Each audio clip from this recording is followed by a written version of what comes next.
Welcome to another movie plot and enjoy the memories. We open with a bug smuggler named Lincoln shuffling through the New York City subway system. He's being stalked by what appears to be a man in a trench coat but is actually a genetically engineered insect called the Judas breed. It's grown into a 6-foot-tall shapeshifter that loosely mimics the human appearance but only moves quickly when Link isn't looking. Jody does the horror trope of making it appear like he puts no effort into catching up and slashes Link across the chest. To add insult to death, he gets ragdolled by a taxi before the cockroach man causes the driver to crash in a fiery explosion. Sometime later, detectives arrive on the scene to investigate, but Klaski has his work cut out for him because the victims' faces have disappeared. The killer also stole Link's luggage before relocating into the basement of an inner-city school to be closer to the young teacher Remy. She's an entomologist whose star pupil Sal has no parents or relatives of any kind and his only friends are a jar of ants. There's also a cat, but that gets eaten as soon as Judy moves in and Sal doesn't tell anyone because nobody ever believes the kid. Remy had a run-in with the Judas breed years ago, which is why she has nightmares about it and why it has an infatuation with her. Another bug that's always hanging around is Jason, who shows up at her apartment unannounced with his big melon head and flowers. When Remy tells Chubbs to jog on, he breaks down the door then walks away because he can't jog and is a psycho. This abuse magnet's routine is to take a photo of her face after crying and post it on her wall of shame with all the others. There's one man who's actually nice to her, but Lou is the school janitor and they only exchange pleasantries, not bodily fluids. Hanging around outside of the school is the recent graduate Nicky, who tries to pick up his former teacher but Remy rejects him. He's like, "Come on miss, I have all my ball hairs now," but she already has a date tonight with some other loser. On her way to meet him, Remy bumps into Jody, who killed Jason and stuck his corpse on a lamppost, but she just assumes it was some bum. Her blind date is a stranger named Philip who's only got one thing on his mind by the looks of how he's stroking that breadstick. Remy spends the night talking about how male roaches take females from behind while they're eating dinner as she's sucking down some crab. Philip gets all worked up, so when Remy rejects him out front of the restaurant, he's like, "What was all that stuff about insect sex then?" As soon as he's left alone, Phil the Dill gets beaten up by the Judas breed, then his unconscious body is dragged onto the roof and crammed down a vent. On her way home, Remy comes across Klaski lurking around outside of her apartment, so she invites him inside. Since Lincoln sold endangered insects on the black market, Remy is a suspect in his murder because she always said she hated him. She could easily point out the insect man standing outside her window, but just lets Klaski leave and hopes that he doesn't get eaten.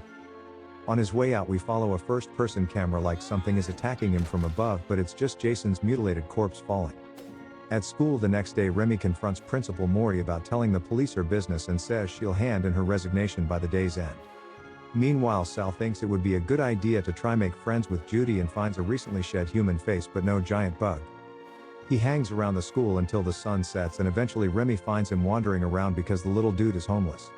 She sells him an ounce of chronic sunflower seeds, then says she'll drive him to a shelter, but the pair find the hallway blocked by a beaver dam of furniture. It's covered in Judy juice as the bug trapped them inside before going after Lou, who's currently pocketing his last slice of pizza. He doesn't notice he's being stalked the whole way home and decides to stop at a park to see if the old janitor still got it. Almost performing an entire chin-up, the Judas breed comes up behind Lou just as he's turning his life around and sticks him in the back. During this time, Klaski goes around to Remy's apartment and finds the place ransacked, but they didn't touch her wall of shame. He steals a picture with his namesake that she took after he questioned her earlier, so half these people named were probably just doing their jobs. On his way out, Klaski is stopped by Darksuit, who works for the Department of Defense and takes over control of the case. His operatives have found some bug splooge on the wall, so they search around some more and discover the motherlode outside. Klaski goes down to the school where Morrie has recently begun Pilates, so he feels strong enough to move some furniture. Suddenly Judas shows up and kills the principal because it seems to target overweight men just as they're about to work out. Remy and Sal run away and find Nicky squatting in the school because he gets abused at home by his father, so got out.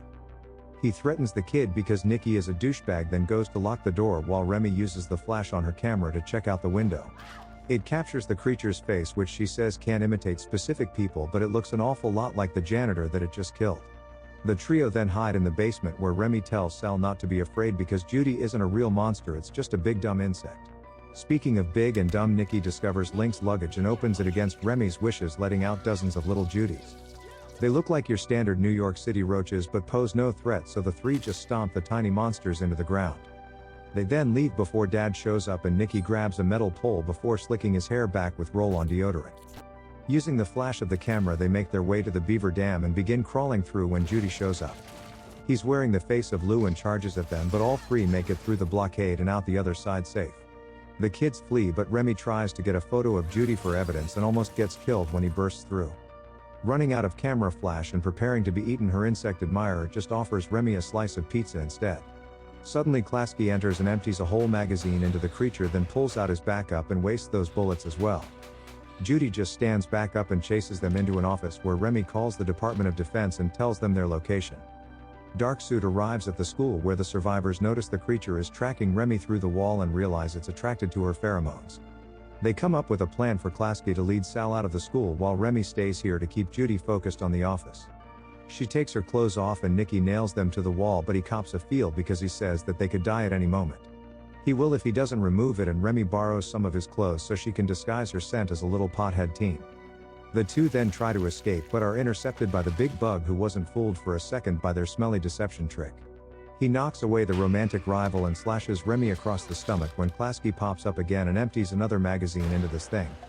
Once again Jody just stands back up and stabs him in the shoulder when Darkcoat's team finally enters the school, so the mutant bugs out.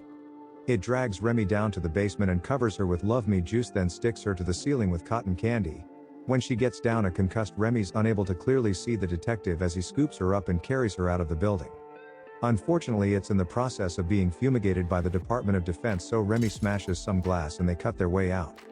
She then passes out and wakes up sometime later in the hospital, being told that her injury miraculously missed all of the vital organs.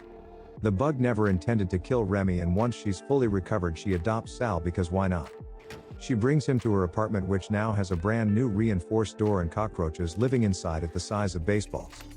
Meanwhile, the team sent to eliminate the Judas breed open fire on what they think is the creature, but it's just a discarded shell. Upon realizing the bug has metamorphed into something new, they begin looking around and discover the corpse of Detective Klaski. With the revelation that Remy was carried out by the bug, it appears at her apartment with flowers as it mimics Jason. Jody now looks like Klaski drowning in Vaseline and has come to breed with Remy, but isn't much worse than her previous boyfriends. She plays along to get close enough before going Edward Scissorhands on the Judas breed, because the only good bug is a dead bug. Its new face gets all messed up and Jody collapses against the door, but roaches can live up to 2 weeks without a head. When Remy stands over it to try open the door, it begins flailing around and pins her against it in a very compromising position. Jody makes one last-ditch effort to try stick it somewhere, but is too badly injured and dies before it can violate Remy. She then sits down with Sal and relieves herself, but more Judas breed can be heard through a hole in the ceiling. And the movie ends.